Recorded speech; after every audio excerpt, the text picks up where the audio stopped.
Welcome to another election show.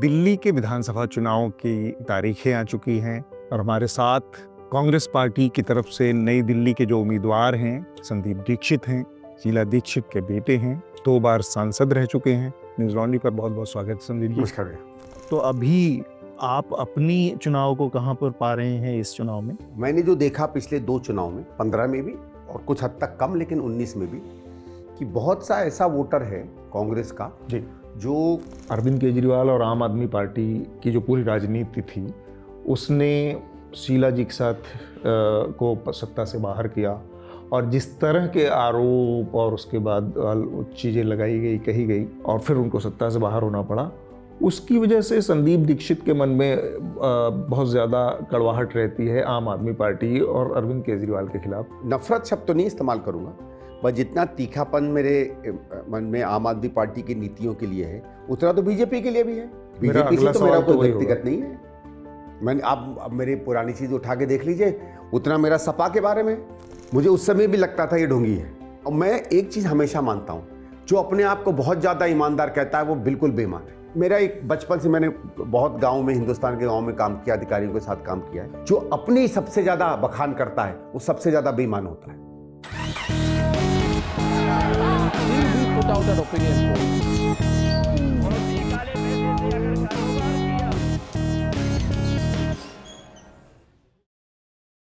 Welcome to another election show. Delhi के विधानसभा चुनाव की तारीखें आ चुकी हैं।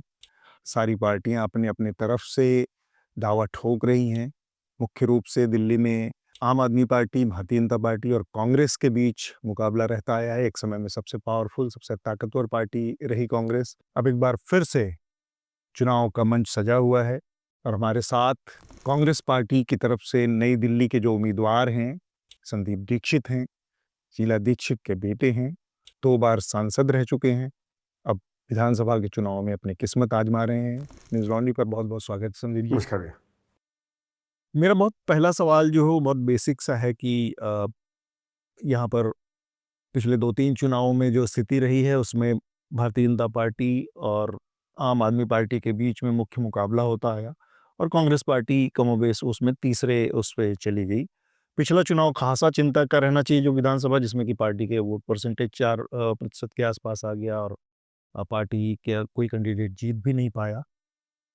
तो उसके नज़रिए से अगर देखें तो अभी आप अपनी चुनाव को कहाँ पर पा रहे हैं इस चुनाव में, अपने पर्सनल कैंपेन को और ओवरऑल पार्टी की कैंपेन को?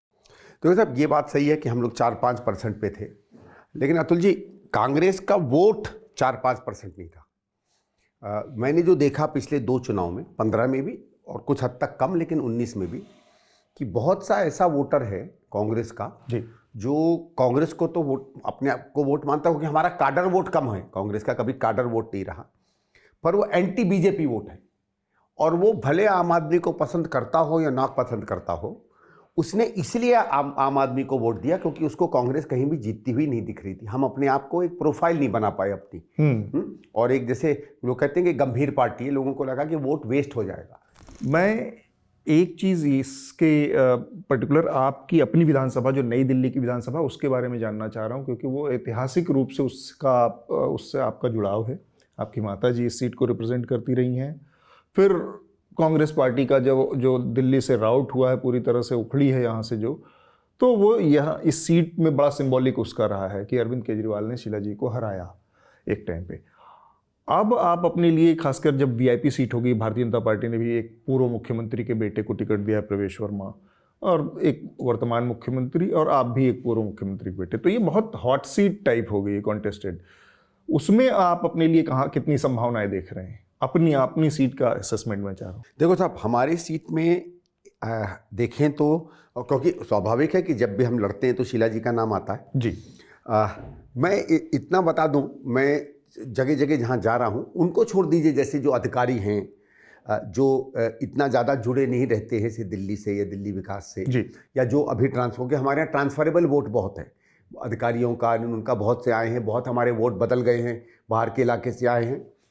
इनको अगर आप छोड़ दें या यूथ को छोड़ दें, जो शीला जी के समय जिनको अवेयरनेस नहीं थी, जो तब 11-12 साल के रहे होंगे, कोई ऐसी कॉलोनी नहीं है जहां लोगों ने, जब हम जाते हैं तो शीला जी का विकास ना गिनाया हो।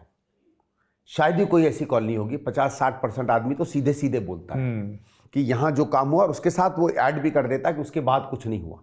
और ये मैं बता रहा हूँ हर जगह है, इस सीट के अलावा भी हर जगह। मैं नई दिल्ली की बात करूँ, और जगहों पे तो है ही। नई दिल्ली की नहीं बात करते, दिल्ली का तो विकास की बात वो बहुत लंबी एक डिस्कशन हो जाएगी, फिर कभी करेंगे।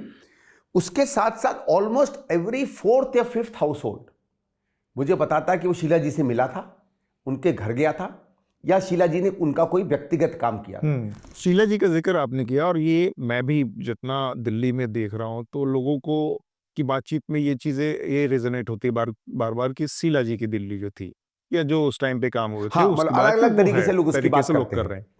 लेकिन इस सेंटिमेंट को आपकी पार्टी और आपके पूरी पार्टी का जो कैंपेन है वो कैप्चर नहीं कर रहा है। जैसे कि शीला जी की दिल्ली एक बहुत पॉपुलर कैंपेन हो सकता था, स्लोगन हो सकता था, वो पार्टी के ऑफिशियल उससे बाहर है। तो क्यों इसको कैप्चर करने की कोशिश पार्टी क्यों नहीं कर रही है?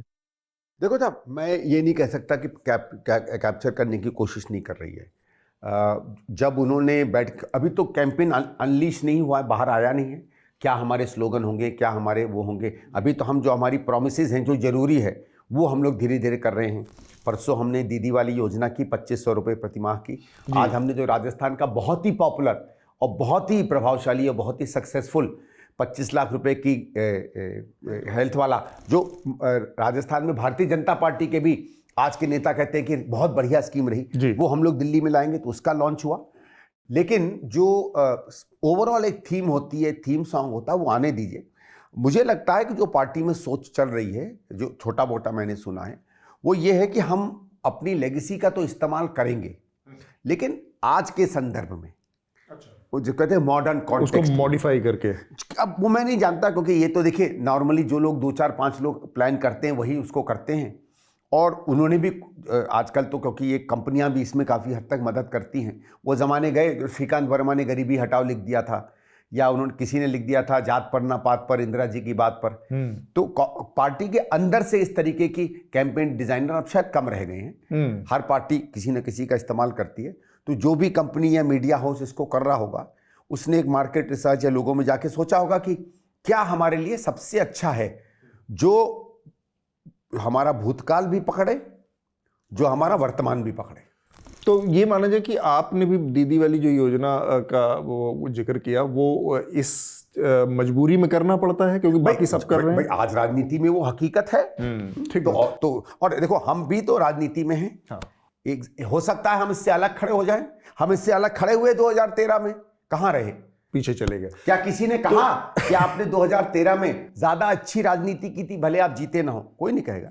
संदीप दीक्षित के बारे में ये बातें कही सुनी जाती हैं कि अरविंद केजरीवाल और आम आदमी पार्टी की जो पूरी राजनीति थी, उसने शीला जी के साथ को सत्ता से बाहर किया, और जिस तरह के आरोप और उसके बाद चीज़ें लगाई गई, कही गई, और फिर उनको सत्ता से बाहर होना पड़ा, उसकी वजह से संदीप दीक्षित के मन में बहुत ज़्यादा कड़वाहट रहती है आम आदमी पार्टी और अरविंद केजरीवाल के खिलाफ। इसीलिए आप इतना ज़्यादा मुखर होकर इनका विरोध कर रहे हैं और आम आदमी पार्टी को लगातार निशाने पर ले रहे हैं।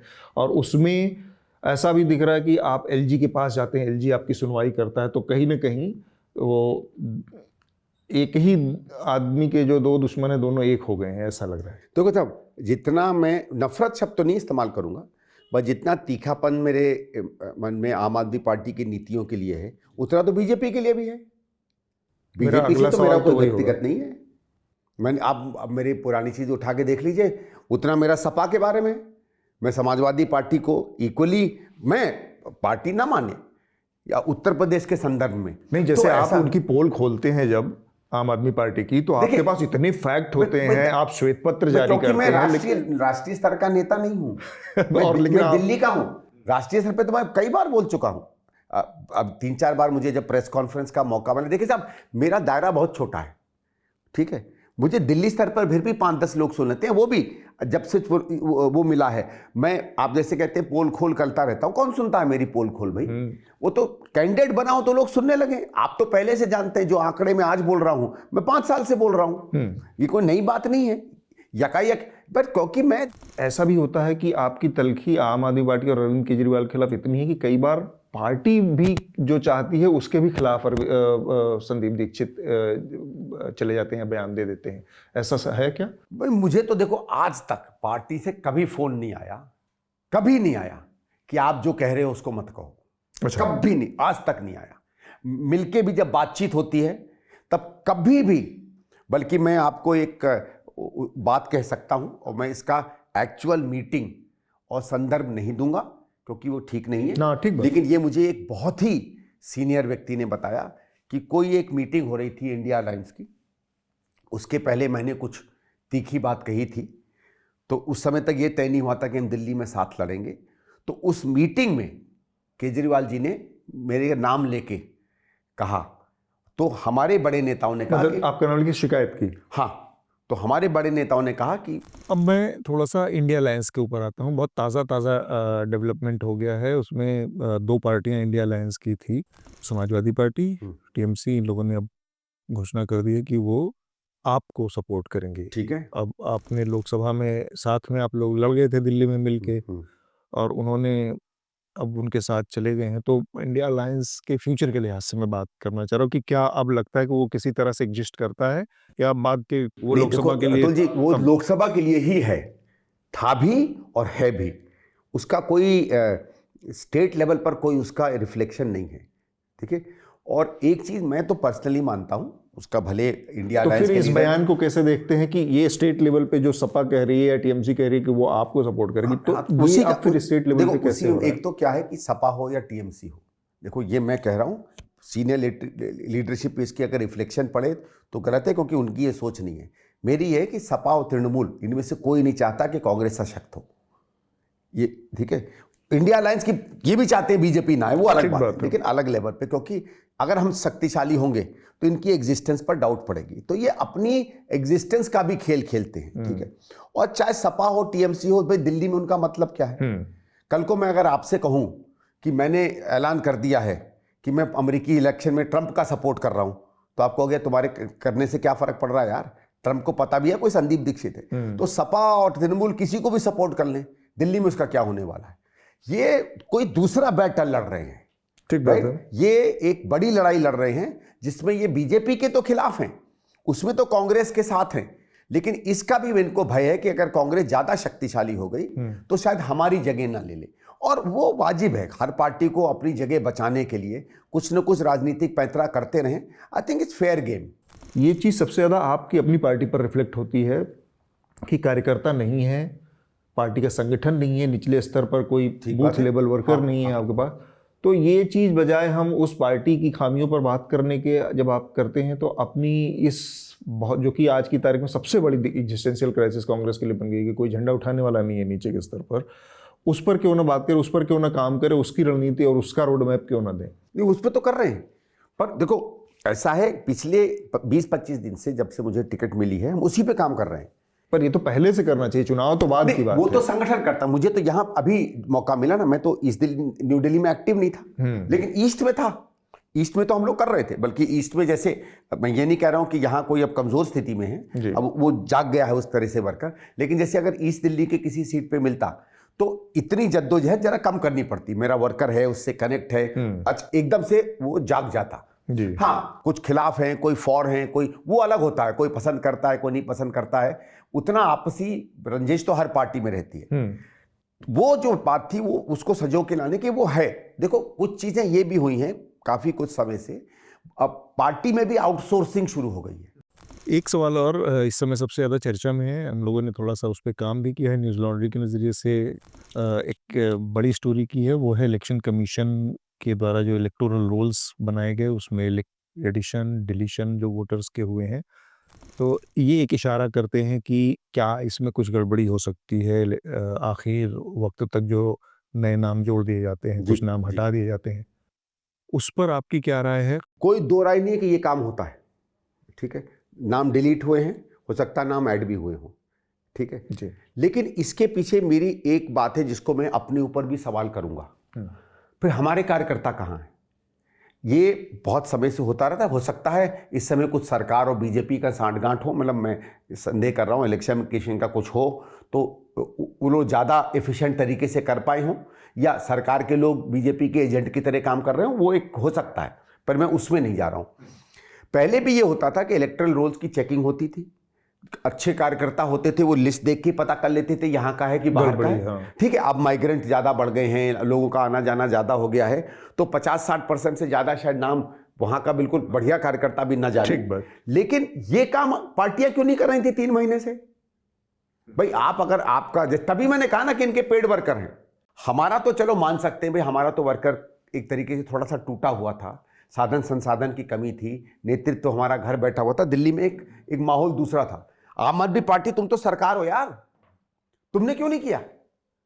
इतने दिन क्या कर रहे थे हाथ पे हाथ धर के बैठ के? भाई एमसीडी में भी चुनाव हुआ था, ये आम आदमी पार्टी नहीं भी कर रही है, लेकिन आपको लगता है कि इस पर नहीं कुछ हमें ये करना चाहिए, हम करेंगे। हो सकता है हम थोड़ा लेट हों, पर जैसे मैं कह रहा हूं कि हमारे पास आज से 15-20 दिन पहले, 2 महीने पहले कैपेसिटी ही नहीं थी वो करने की। बहुत से ऐसे बूथ थे जिसमें हमारा कार्यकर्ता सक्रिय नहीं था। और देखो, सक्रिय अगर कार्यकर्ता नहीं हो तो उसको आप चिन्हित करके जिम्मेदारी तो दे सकते हो, पर अगर अंदर से ये चीज नहीं आती है तो जिम्मेदारी को शायद पूरी तरीके से ठीक ना कर पाए। वोटर लिस्ट चेक करना आसान काम नहीं है। 50-60% वोट मिल जाता है, 40-50 को ढूंढना पड़ता है। ये बिल्कुल आसान नहीं है। हमने 6 महीने लगाए हैं 3 लोकसभा कॉन्स्टिट्यूंसीज की स्टोरी निकालने के लिए, तो आप समझ सकते हैं इतने बड़े देश में इतनी बड़ी कॉन्स्टिट्यूंसीज बहुत मुश्किल होता है ना। पर पॉलिटिकल पार्टियों के लिए हमारे मुकाबले ज्यादा आसान होता है, लेकिन फिर मैंने कहा कि वो एक उत्साह होना चाहिए। और देखो, उत्साह होता है कि यार मैं लीडर के लिए कर रहा हूं, या हम सत्ता में आ जाएंगे, या हमारे काम हो जाएंगे। कांग्रेस उस तरीके की कोई भी आकर्षण कार्यकर्ता को नहीं दे रही है ना। तो इसलिए हमारे कार्यकर्ता को, देखो बहुत आसान है कहना यार कार्यकर्ता बिखरा हुआ है, वो बेचारा क्या करे, वो समाज में रहता है। इनके घर का मुद्दा चल रहा है, उसमें शीश महल जैसे तमाम जुमले बनाए गए, 45 करोड़ रुपए।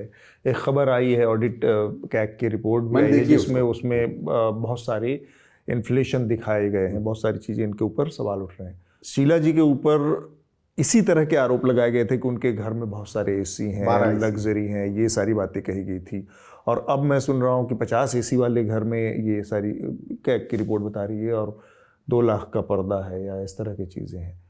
तो आपको ये चीज़ देख के थोड़ा सा मैं एहसास के नज़रिए से जानना चाहता हूँ कि एक आदमी जिसने ये सब कह के अपनी राजनीतिक विरासत बनाई, या राजनीतिक वो छवि बनाई, और आज फिर उन्हीं सब चीज़ों के उसमें चंगुल में फंसा हुआ दिख रहा है, तो संदीप दीक्षित के अंदर क्या फीलिंग आती है? देखो, मेरे में, बुरा न मानो तो मेरे में अंग्रेजी में जिसे कहते हैं ना, सेंस ऑफ सेटिस्फैक्शन है कि मैं सही था। मुझे उस समय भी लगता था ये ढोंगी है। जो अपनी सबसे ज़्यादा बखान करता है वो सबसे ज़्यादा बेईमान होता है, चाहे आर्थिक स्थिति में, चाहे मेंटली, जिसको कहते हैं मॉरली करप्ट होता है। एक आपने देखा ना, कई बार एक फिल्मों में, किताबों में कहा जाता है कि भाई पति आके रोज आपको गुलाब देने लगा और कहने लगा मैं आपसे प्यार करता हूं, तो उसकी वाइफ समझती कि कुछ ना कुछ दाल में काला होगा, इतना क्यों करने लगा है। तो जो आदमी, मेरा ये एक बचपन से रहा है कि जो आदमी ये ज़्यादा करता है ना, उस पर संदेह करना चाहिए। जो ज़्यादा कहता है मैं राष्ट्रवादी हूँ, कुछ गड़बड़ है।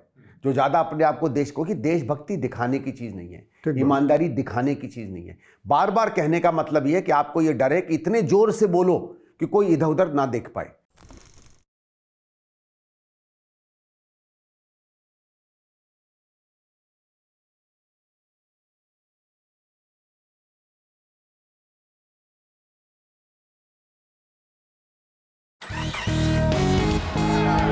Till we put out our opinion polls,